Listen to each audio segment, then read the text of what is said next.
Yesus ilmi waaqayyoo masiihaadha. Ameen. Mee Yesus na dhaga'eedha. Jabala Yesus na dhaga'eedha. Furmaata naaf dhufeedha. Haleluuyaa.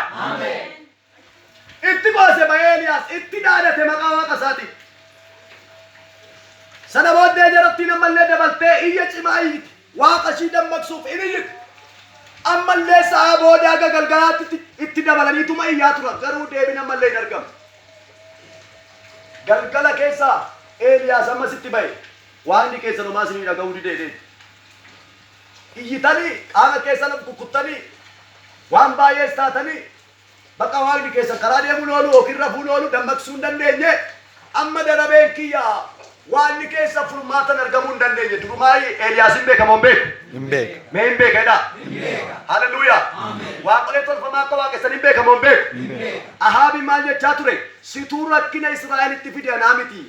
Waaqolee tolfamaa duuka bu'ee situu saba Israa'elii fi mandara Samaariyaa guututti rakkoo fidaa ture. Anaan rakkoo fidee itti himaa ture. Eeliyaas garuu waaqayyoon isaa beeka. Gooftaan isaa maal akka godhu beeka. Maal akka raawwatu beeka. Ulfinaan akka mul'atu beeka. Ibiddaan akka mul'atu beeka. Waan hunduma gochuu akka danda'u Eeliyaas hin beeka. Sana booddee amma waaqayyoon keessan homaa isinii dhaga'uu hin dandeenye. Darabeen keessan dhumateera. Ganama siyyitan akka saachaa. Amma siyyitaniittu amma taraan kan koote. Amma maalidha? Taraan kan koote. Kan keessan dhumateera. Mee kan diinaa dhumeeredha. Kan diinaa dhumeera. Kan diinaa dhumateera.